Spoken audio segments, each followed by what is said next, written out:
Hello everyone, it's GW TV Unstoppable. Casey Decker, Sean Grant here, ready for another lap around the block of GW Sports. What are we going to see on our run, Sean? Well, Casey, we've got another exciting show if you weren't already expecting that. Along with the rundown, Louis Staub splashed around with the women's water polo team.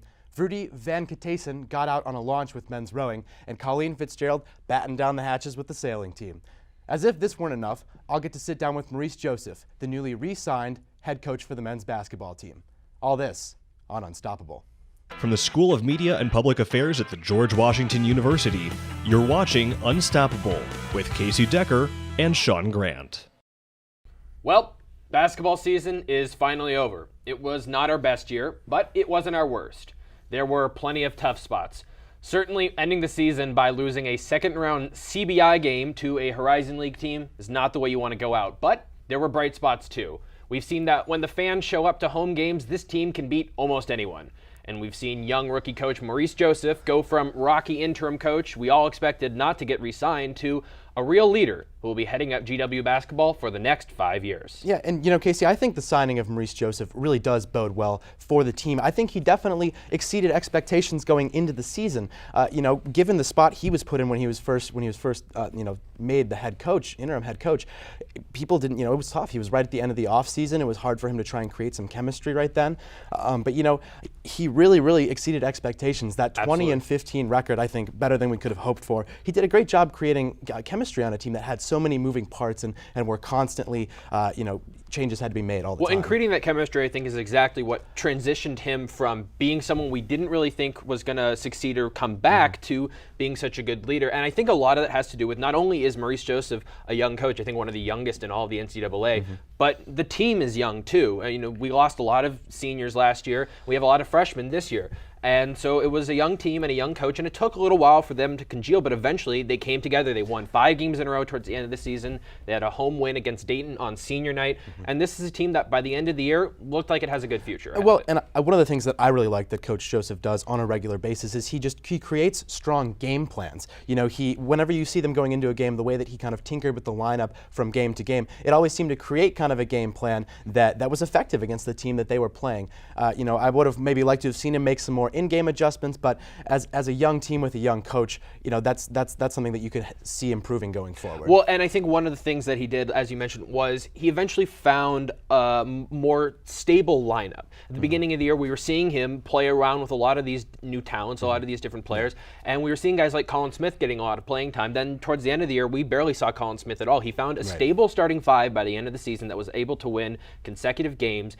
and I think that was pretty key. Now, I don't know, obviously, there's going to be some players gone next year, so I don't know if we're going to have that starting 5 again next year, but if he can do the same thing he did this year, next year, but maybe a little quicker now that he knows the drill, I think that we can have a stable team from the get-go. Right. Well, and now there's some other developments, with the GW basketball team beyond, now that we're in the offseason, and even beyond the signing of Coach Maurice Joseph. Actually, Patricio Garino, grad from last year, got signed by the Orlando Magic. And actually, I think he got signed through the entirety of next season. So he's going to be able to use the Magic's gym over the summer, and hopefully that'll be a good experience for him to really, make his run at playing in the NBA. Another positive development for an even more recent GW grad, Tyler Kavanaugh. He was invited to the Reese's All-Star game at Phoenix during the Final Four. He ended up being the MVP of that game, playing with a bunch of talented kids from all across the country. So I think that maybe gives him a better potential to maybe get some tryouts, maybe get a D-League deal. I think more likely he ends up in Europe, but we'll see where we can go. Yeah, and then finally something that's maybe not as positive of an improvement for the team is that both Jaren Cena and Kevin Marfo are leaving the program. Jaren Cena is actually going to go try and play in Europe, I believe, and Kevin Marfo is looking to transfer. So we'll see how Coach Joseph, is going to try and work around that. Maybe that's something we'll get at in his interview later today. Absolutely. Adaptability will be key. Now, making a cross-court pass to women's basketball, it was a great season that ended in anything but greatness. Going into the A-10 tournament, the Colonials were prospective favorites to win, and even if they couldn't nab the outright A-10 championship, at least getting to the final game would likely win them an at-large bid in the Big Dance. But it wasn't so. In their first game of the tournament, they fell to 7th seed Duquesne and missed out on March Madness. For a team with a lot of potential, this was a disappointing finish to say the least. Well, and you talked about that disappointing finish to the season, Casey. This was something that no one really saw coming. I mean, they finished the regular season on a 7-game winning streak, and they were just beating pretty much every team they played. They were really putting it all together. They had good shooting from the floor. They were playing good inside defense. They were playing good outside defense. And even one of their weaknesses, actually, their three-point shooting. They were hitting three-point shots all over the place. So this was something that we really didn't see. But when they came into that closely contested battle to Duquesne, they shot poorly from the floor. They just got cold. They hit 30% of their shots from the field, and then they committed 17 turnovers as opposed to only 9 assists. You're not going to win if that's how you play. And with Duquesne, they had been kind of a trouble team for GW in the past. Now, the first game when they went out to Pittsburgh to play Duquesne, they won by 35 points. But when Duquesne came here to GW, they lost by 10. So it's a team that I think kind of found their number towards the end of the season. Right. And it's also a team that got better towards the end of the season. They were the 7th seed in the tournament, but they ended up going to the A10 championship game. So it was a good team, not a whole lot of shame in losing to them, although certainly not the result we were hoping for. No, definitely not. And then especially in that NIT tournament game against Navy, they lost in overtime. They lost 61-51, and we just ended up seeing more of the same. They shot 25% from the field, and I believe they had 13 turnovers to 11 assists, so not as much of a turnover margin, but still tough way to lose. And I think when it comes down to shooting, when shooting is the issue, I think a lot of the times it has to do with mentality. And I think with this team, that mentality comes from high expectations. We talked about they were a great team all season long. They were well-rounded, well-coached. And I think going into these tournament games, there's a lot expected out of them. I think this might be a team that does better as an underdog. We saw them excel against teams like Dayton. And so I think when you come in with expectations and then you start to miss shots, you start to panic a little bit, and that can be difficult to overcome. Right, but you talk about expectations, Casey. That might be hard for them to play as underdogs now, as they've played so well these past few years that this is a team that, here in Foggy Bottom, we've expected some greatness from them. But now, getting out on the water with men's rowing, where the boys had an interesting start to their spring season, to say the least. They were originally scheduled to race against both Harvard and Cornell last Saturday morning, but due to inclement weather, they ended up racing against just Harvard on Friday night in the freezing cold. While the boys didn't end up winning, one of their boats finished only 1.8 seconds off of one of the Harvard boats. This is hugely impressive, given that Harvard is currently one of the top 5 teams in the country. This performance certainly bodes well for the boys going forward. That it does, Sean. And now our own Vrudi Venkatasen got a chance to get out on the water with the men's team. Vrudi?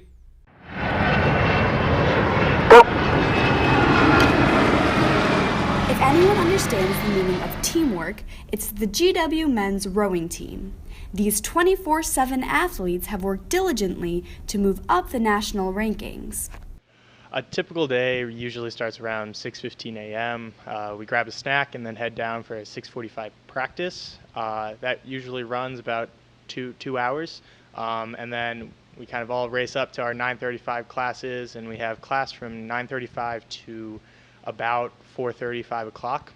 And in the afternoon, it's usually more recovery pieces. So sometimes it's on the water, it will be drills and just technique and just like fine-tuning the little things, and if we're inside, it will be steady state rows, just long but not high intensity.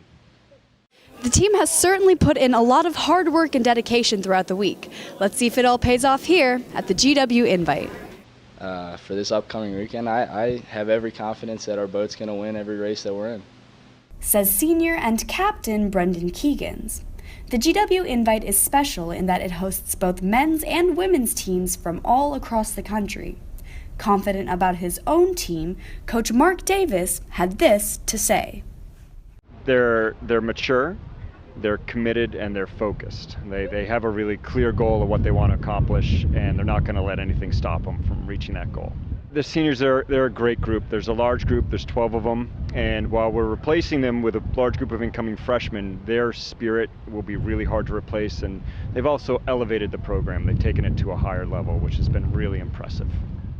The GW men's rowing team exceeded everyone's expectations when they won the GW Invite for the second time in program history. It was certainly a day to be remembered, but there is definitely more to come from this team. The GW men's rowing team has certainly proved to be a force to be reckoned with, winning by open waters all across the board. For Unstoppable, I'm Vrudi Venkatasen. All right, thank you, Vrudi. We're going to stay in the water now, but head indoors to women's water polo. The team got off to one of the best starts in school history, 12-3 in their first 15 games. But then they took a tough road trip and lost 7 of their last 8, and as of Thursday, are in the midst of a 6-game losing streak. They remain undefeated at home, however, and have a couple of stars in Jacqueline Bywater and Scarlett Hallahan, who have both won conference awards. And now, our own Louis Staub got a chance to talk with the women's team. Louis? Hi, I'm Louis Staub. We're here at the Smith Center talking to women's water polo players at GW. I'm here with Jacqueline Bywater, the recent conference Team of the Week winner. You started the season off 12-3, but recent form is not that great. How do you bounce back and make sure you're back in the winning mentality? In the beginning of the season, we played games that we were more suited to win, and in California, we played a lot of games against a lot of good teams that come from conferences that are tougher than ours, so you just have to take everything as a learning experience, and when you move forward, just leave it in the past and know that you have what it takes to win. And with Scarlett Hallahan, nice to meet you. You as well. I know you played really tough games with those 7 losses or so. How do you bounce back? It's really hard. I mean, no one likes losing. Me, especially. You could ask my teammates. I mean, it's when you go to California and you play those big name teams, you really just have to learn from it. And any type of success that you have against them is good. And it's something that we can all leave California and come back and really remember, okay, what were those other teams doing that made them have such success against us. That was all from the Smith Center. Back to you, Casey and Sean. Thanks, Louis. Now, getting back in the boats with the sailing team, where they have been killing it lately. In the latest co-ed top 20 poll, GW was ranked number 5 behind only Yale, Georgetown, Boston College, and Navy. GW has performed the strongest in the team racing event, where they posted 3 top 5 finishes over the last 2 weekends. Well then, Sean, they've certainly earned that top 5 ranking. And now our own Colleen Fitzgerald got a chance to talk with members of the sailing team. Colleen? Hi, I'm Colleen Fitzgerald, reporting here for GWTV's Unstoppable. I'm here at the Smith Center and will be speaking to members of the sailing team about their recent successes and future goals. Freshman Rhodes Garner and sophomore Derek Poontip spoke to us about their performance last weekend and how they aim to improve for their upcoming races that they're excited about. The first day we performed pretty well. The second day we struggled a little bit with current and different wind conditions. We ended up finishing 5th overall, which was a little worse than the previous weekend, but I think it was because of the different conditions that we weren't accustomed to. I'm expecting hopefully some big results. We're just trying to put in the hours and hopefully get on the podium this summer. But next weekend we have qualifiers for nationals, so we got a big week of practice coming up. You know, as a freshman myself, I'm just trying to learn from these kind of big guys. Just trying to take it all in right now and improve.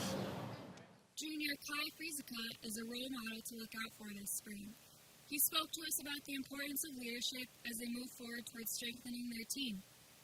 Last year we struggled a lot with team racing, so looking forward I think that'll be a big focus for us.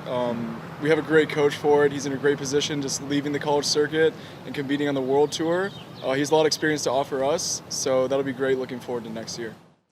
Once again, I'm Colleen reporting for GWTV Unstoppable. Sean and Casey, back to you. Thanks, Colleen. Well, I think it's finally time to dry off and head for land. We've talked in the past about how good our gymnastics team here is at GW, and the season for them ended about as strongly as you could hope for. The team took the East Atlantic Gymnastics League Championship, then moved on to the NCAA Regionals in West Virginia, where they placed 5 out of 6. The bigger story, though, were the individual performances, where Chelsea Rainieri and Cami Jurin-Allaire each qualified for the NCAA championships. And while those individuals performed very strongly in the that regional event, we shouldn't discount how they played down the stretch. I mean, they placed first out of 3 teams against the likes of NC State and Kent State.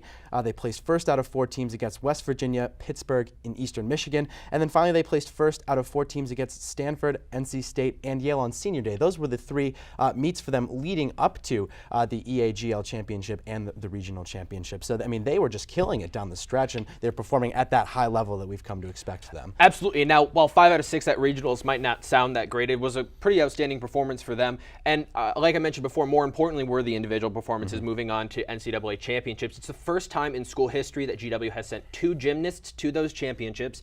One of which was Cammie Druin-Allaire. As I mentioned before, this is actually her second time, GW's first repeat offender. And the other gymnast that's going to the championships is Chelsea Raniero. We've talked about her before on the show, and she won regionals in the vault event, the first ever GW victory at NCAA regionals. Yeah, certainly impressive for them. But then again, as a team, they also finished the season ranked 20th in the country. So again, a very strong season, and best of luck to the girls that are competing at those NCAA championships. Absolutely. And in that West Virginia regional, by the way, they also set a school record for the most points scored as a team in a postseason match. Yep, and like I've said, they've certainly played well, Casey. Well, we're going to go to a short commercial break now, but stay tuned for the rest of our roundup.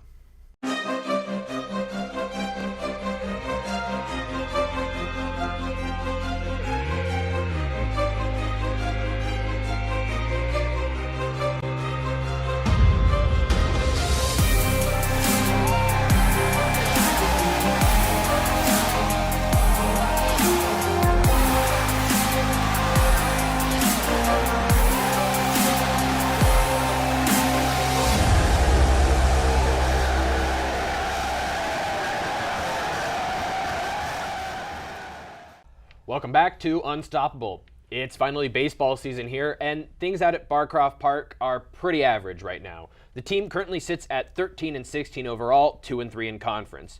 GW baseball has been mediocre at best for about 10 years now. Since 2005, they've only had one winning season when they went 33-22 in 2015. So far, it's not really looking like we should expect anything different this season, though there's always the chance to turn it around. Well, and one thing that I really want to look at when you look at this team's record is actually the disparity between their home and away records. They're around 8-5, I think, at home, and around 4-10 on the road. So really, just a huge disparity there. And this is really interesting to me because, like Barcroft Park, you talk about, it's nowhere close to campus. And so, I know from my experience playing high school football, we had a stadium that was really, really far away from our actual school. It never felt like we were playing any home games. So I don't know if it's, this is how they kind of conjure up that home field advantage, so to speak. It's obviously not a huge advantage, but I think that's just an interesting point to Well, note. I certainly think it helps them that they don't have to travel, obviously. That's one of the main advantages of playing at home. But I do think it could help them more to actually have a stadium that fans could attend. I think not having fans in the stadium, it hurts teams. We've seen with GW basketball, for example, that when fans turn out, they perform much better. I think we might be able to see the same thing with other teams, but it's simply inaccessible to students. It's not even on a metro line or anything. It's just way out there in Virginia. And I think that's something that might hurt the team a bit. Yeah. Another thing, though, I also want to look at is this team does much better in one-off sets as opposed to 3-game sets. And now what I mean by that is that when they play a team one time, then they usually win that game. But if it's in a 3-game set where they'll play the team 3 times over a couple stretch of games, they normally drop 2 out of those 3 games. So this might indicate a lack of depth in their pitching rotation. They pitch their best pitcher in the one game, they win that game, but then can't come to win the other games. And that's really going to hurt them, though, if they want to try and turn things around. You can't be dropping 2 out of 3 every single time. Another thing we've seen with this team, and I think we saw it last year, and we've seen it with some other GW sports, is that they only really had a handful of close games. They either win by a lot or lose by a lot of the time. And that just, I think, comes from matchups. I think it comes from playing teams that are maybe a little bit out of our league or playing teams that aren't quite at our level. And I think maybe trying to look for those teams that are a little more evenly matched would give GW some opportunities to actually, have more competitive close games. Right. One player, though, you should keep an eye on, senior center fielder Joey Bartosik. He last year was the ABCA All-East Regional First Team, and he made the Atlantic 10 Conference First Team. So he's a very talented player. On top of that, last summer he actually played in the Cape Cod Baseball League, And for those of you who don't know, the Cape Cod Baseball League is a rather well-known pre-professional league where a lot of college players go and play, and they'll do that before they either get drafted or they go to the minors. So that's a testament to how well he plays. He probably had some scouts looking at him, so we'll see if he can, if he does that again this summer, and we'll see if he can really pick things up going forward as the leader of that team. Well, it does seem that although the team maybe not elite, it just seem like Joey Bartosik is, and so we at least have one star there who we can look at for the rest of the season. Right. Now going back around the horn with women's softball, where the girls are hovering around 500 so far. Much like the men's baseball team, they tend to struggle on the road or at neutral sites, but perform much better at home, where they have a 10-6 record. the girls have performed poorly in conference so far, where they've only posted a 1-5 record, and on top of it all, they're in a real slump right now, as they've dropped 5 of their last 6. Casey, what are we seeing here? Well, Sean, it's actually surprisingly obvious to me what we're seeing here, and it's that this is one of the best offensive teams in the region, but they just don't have the pitching. Now, in terms of that offense, one of the best offenses is the A10. They're number 1 in batting average, number 2 in slugging, on base, runs scored, hits, RBIs, doubles, and total bases, and number 3 in homers. This is a team that can hit and they can score. If you look at their lineup, for example, almost every player in their starting lineup has above a 300 batting average right now. So it's a very good offensive team. They also have pretty good defense. They make very few errors. But when it comes to pitching specifically, they do not have very much depth. They have Sarah Kostlow. She's really their only pitcher. She has a 2.12 ERA right now. Very impressive. But she's also pitched, I think, 96 out of a total 212 innings pitched for the team. So she's pitching about half of their innings right now. And there are really only 4 other pitchers on the team, 3 of whom have ERAs above 4.0 right now. So they need some more depth in the pitching area, and that's pretty clearly why they're struggling right now. And going off of that, you talk about Sarah Kostlow. If you have a pitcher that's pitching that much, obviously, they're allowed to do it. Throwing underhand doesn't hurt their arms, so there's not going to be a physical toll on her as much. But I think especially if you see teams, you play them a second time. So, now that they're getting into some of their A10 competition, if they see some of those teams again in the A10 tournament, those teams are going to know how to hit Sarah Kostlow because they've seen her so many times. And just if a player is pitching that much, it makes them that much easier to scout. So for those hitters, that might not bode well for Sarah Kostlow going down the stretch. We might see that ERA pick up a little bit simply because the teams will know how to hit her. They've seen her before. Another performer I want to point out is Jenna Cohn. Now, she has been absolutely impressive hitting. She has 14 homers right now, which is the most in the A10 by a mile. No one in the A10 besides her even has double-digit homers right now. And if you look nationwide, she is number 4 in the country in all the NCAA Division I in terms of homers. So we have a real powerhouse, and she's just a freshman. Wow. Certainly going to see some good things from her going forward, man. That's a player that you really want to look at and say we can just simply develop them a lot going forward. And one final stat is that Megan Lynn, their shortstop, now is the all-time GW leader for hits. So we're going to stay on the Vern now, but move from the field to the courts, where men's tennis is having a stellar season. They're currently 13-5 on the year and are headed down the home stretch with a 4-match winning streak and only 4 matches remaining before A10 championships. We're also seeing the return of Julius Tverionis, who in his senior season has already nabbed a pair of A10 awards, is 22-8 on the year, and has won his last 7 matches in a row. But again, Casey, going back and looking at this team as a whole, they are perfect at home and at neutral sites, which means those only 5 losses came on the road. And again, that means they're not losing every road game too. They've shown that they can win some road matches. But again, being perfect at home, that you should look at that down the stretch and see every home game that they have. That's going to be a win for them, and hopefully that'll help them continue to bring home some wins. Another match, or a specific match I want to point out, is they played South Alabama, who was ranked number 38 in the country. They were not expected to win that match, and they did. And Julius Tverionis played one of South Alabama's players who was ranked number 82 in the country. Again, not expected to win. He upset him. So this is an example of both how good Tverionis is and how good this team can be. They can really beat teams that are really good. Well, and Casey, we actually talked about Tverionis on the last show when he, at that time, had beaten Nicola Pippola, who was a number 99 player in the country at the time, I believe. So he's shown time and time again he can really compete against some of the top players in the nation. But again, going back out and looking at them as a team again, they've had also some dominant matches where they've beaten teams 7-0. They've really been blowing other teams out of the water. They've had some close ones. The South Alabama one, I believe, was a 4-3 set victory. But again, we can see them also blow other teams out of the water 7-0. They're looking very impressive. Absolutely. It's going to be a team to look for. Now, volleying back now with women's tennis, where the girls have not fared as well as the men's team, but are still above 500 for the season. In fact, just average is a good way to put this team so far. They've played slightly better at home than they have on the road or at neutral sites, but overall, there's nothing that jumps out as noticeable. They also don't have any staple wins on their resume or a noticeable way that they beat teams, and with a mixture of home and away games coming up, it's hard to determine how they'll fare. Casey, what should we be looking at here? Well, like you said, Sean, it's a pretty average team, and to reinforce that averageness, even if you look at the player-by-player records right now, almost every player is hovering around 500. There is one exception, though, and that's sophomore Maria Siopacha. She's 20-9 on the year. Fantastic record for her, so she's maybe a star that we can continue to look for the next few years. Right. Well, and as much now as we are actually harping on this team, they're not performing poorly. You know, and they've got 5 matches left before the A10 tournament. You know, maybe we'll see them pick something up. They're definitely in a place where they can do that. You know, as much as we talk about them being average, that, you know, they're really just hovering around 500. We said there's nothing noticeable, and they can definitely do something about that in those last 5 matches. Maybe Maria Schiapaccio can help turn this team around and get some momentum. All right, well, that will wrap things up for those sports. When we come back, the last of our recaps, and soon, Sean's interview with Maurice Joseph. Stick around. Great journalism matters because it's critical to a democracy that the public is informed and engaged and involved. And that happens by having credible information. And so the most important thing, whatever the delivery platform, whatever the technology, whatever the business model, is that the information itself is coming in solid and important ways and is being conveyed in compelling ways because there's so much noise and competition out there. And so that's what I really want our students to be able to do, be brilliant storytellers, keen observers, and compelling communicators. Welcome back. Racing back into the rundown now with men's track, where the boys have performed well recently. Just last weekend in the Colonial Relays down at William & Mary University, a handful of runners set new PRs in their respective events. Junior Chris Schaefer's performance in the 1500-meter event broke the record of recent graduate Ryan Tucker, who was featured on Unstoppable last spring for his performances. Tells you how good he was. Along with Schaefer, junior Carter Day and freshman Colin Wills also posted new personal bests in the 1500-meter event.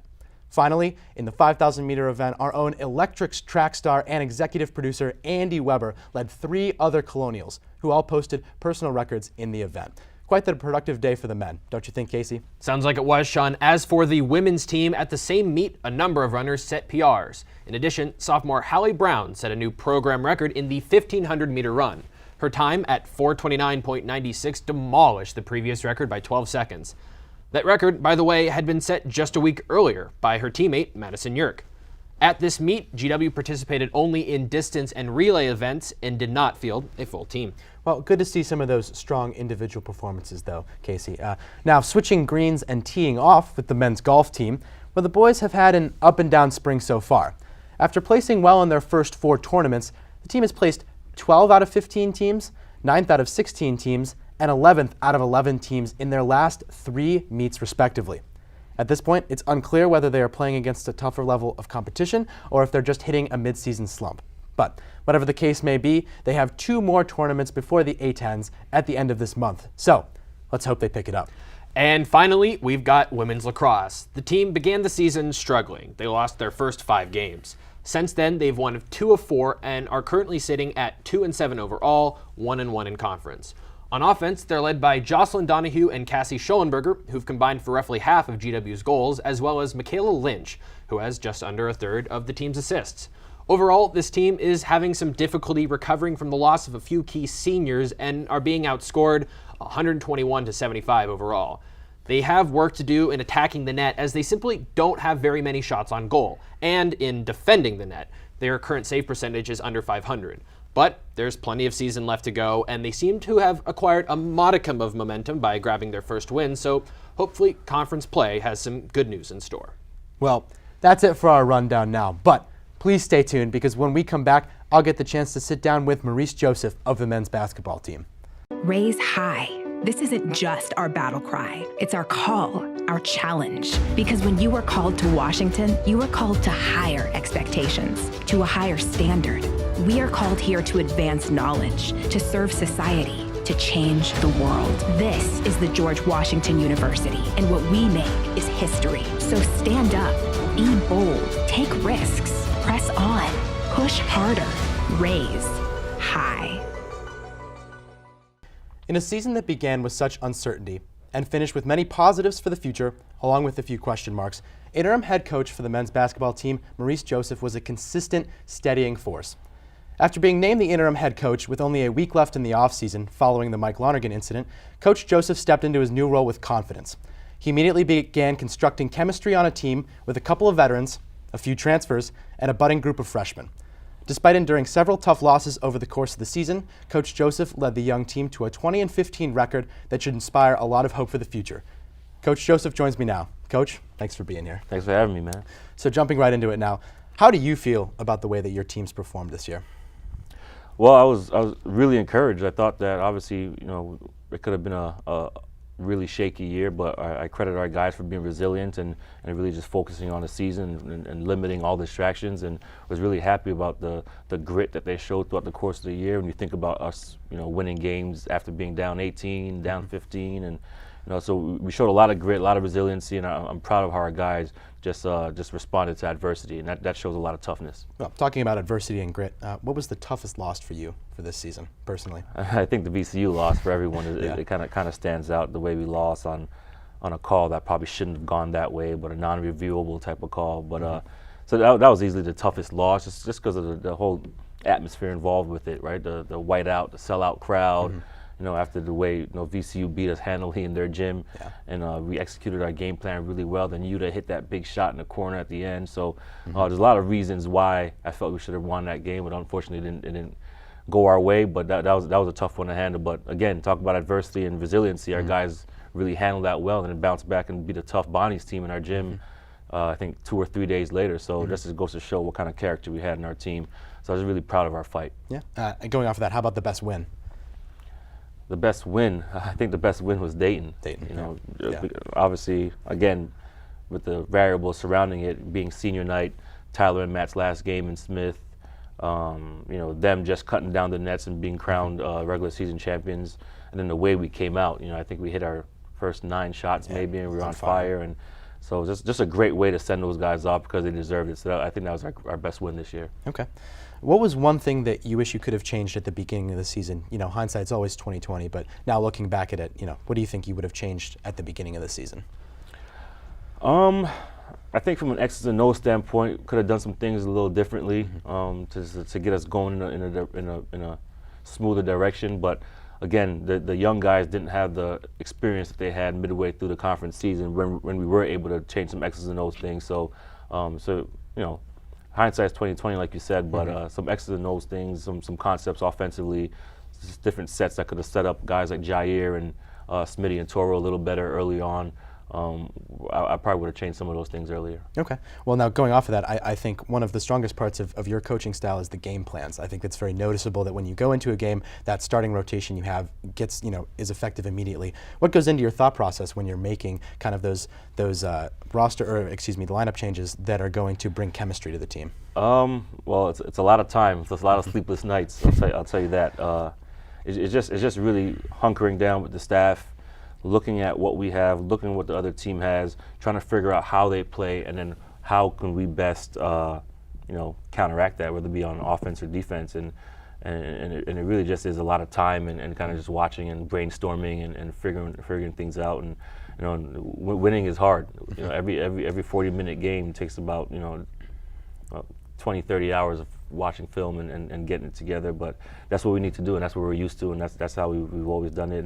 And that's what we'll continue to do. The game plans are huge, and being able to have a slight edge in terms of knowing what a team is going to do and how we can blow it up and all those kind of things, and then throw wrinkles that they might not expect, whether it be on offense or defense. Those are things that we take pride in as a team, and our guys do a good job of really following those game plans, executing them, and then when we do, the results are pretty good for us. Now, one criticism actually that I've heard of your coaching style is that you don't make enough in-game adjustments. Do you think that this is true? No, I mean, you can always make more adjustments, I guess, throughout the course of a game. I think we do a good job adjusting ball screen coverages, and we've changed defenses up and throughout the course of the year. So I think I made a lot of adjustments, honestly. But that's a fair criticism. Okay. Now moving into the off season now, I mean, what player do you think you'll miss the most from the roster you had this year? I mean, Tyler Kavanaugh is the obvious one. That's what he does from a production standpoint. Scoring on the block and scoring on the perimeter, getting to the free throw line. Then when he brings kind of off the court in terms of leadership and experience, those are just tough things to replace. Obviously, you got to do it by committee. We got to get some good pieces in here. But what he does on and off the court for us, we'll miss. He's a tremendous talent. What player do you think will make the biggest jump this offseason? I think Jair Bolden. I think Jair. We saw his progress really. Midway through non-conference season, probably close to A-10 season, when his play just started to rise. You know what I mean? He really started to get a feel for how to play the point guard position at this level, and he started handling pressure better, making better decisions. Then he started knocking down shots and being aggressive, getting his feet in the paint and all that. So I think with that confidence that he had throughout the A10 season and doing really well. I think that will kind of carry over to the off season and then into next season. You've certainly lost some size up front, obviously with Kavanaugh and now Marfo taking off too. How do you think you're going to work around that going into next season? Recruit, bring in guys with the size and toughness that we need to win, and then go from there. But Smitty and Tura are going to have great off seasons, and then we do have Patrick Steves back, who was a great low post threat and kind of a versatile player for us. So we feel good with what we have, but we do need to get somebody in here who can help us win immediately. Now talking about Colin Smith, his playing time certainly dipped as the season went on. Yep. Was that simply a function of wanting to develop him more and have him mature more, or is there something else there? A little bit of both. I think when freshmen come in and they do really well early, it gives other teams an opportunity to scout and get a lot of film on them and prepare for them and all those kind of things. And once people really start to figure out what his game was like and what they could do against him to be successful, I think that kind of hurt his minutes a little bit. And then obviously sometimes freshmen hit the freshman wall, so to speak, and he hit that a little bit with confidence and all those kind of things. So it's just something that freshmen go through in general, but he's a tremendous player, and we're looking for him to be one of our pillars for a very long time. And he has a world of talent, a world of athleticism. He's a guy that can, honestly, the sky's the limit for him. So we're looking forward to developing him and increasing his role as his career prolongs. And I think he could be all-conference type player in this league. Okay. I've got one last question for you. Now, you've certainly got some great young talent we've talked about here, but you've got the departure of Cena, Hart, Kavanaugh, Marfo. The type of makeup that those players are, them leaving, do you think that the identity of this team is going to change at all now that you've got some of, it's a different look. You got bigger, stronger, more athletic guards, and you've got longer, lankier big men. So, do you think the makeup of this team, the identity will change at all, or do you think you can carry that through? No, I think the identity stays the same, because I think the identity comes from what I instill, on a daily basis, and I think teams typically reflect the identity of their head coach, and that's the whole plan. You kind of preach values and beliefs and all those kind of things on a daily basis, and we're still going to be gritty, we're still going to be tough, we're still going to be, it might not be as talented or as big or as this or that, but our identity is going to remain the same, and that's one of my staples, one of my goals, one of my things that I won't let, falter, because I think that's what you need to do. You have to instill values early, and some of our returner guys are going to be able to do that for the freshmen that come in, any transfers we may bring in. So I think our identity stays the same, even though our talent and personnel might change. All right, well, that's all I've got, Coach. Thanks for being on here today. I appreciate it. Thank you, man. We're going to head to a commercial break now, but after the break, Andy Weber will head in here from the control room to let you know what sporting events to look forward to in the coming weeks.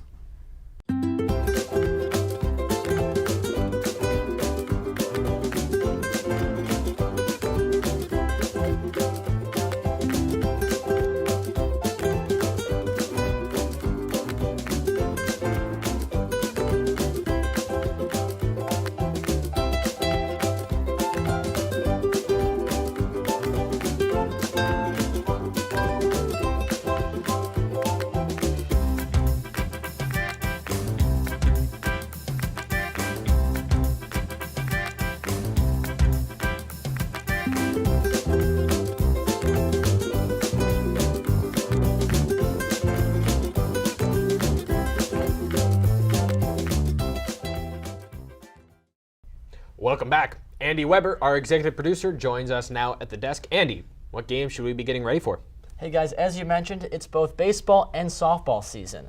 Baseball's next two home games will be against UMBC on April 11th and a week later on the 18th against Coppin State.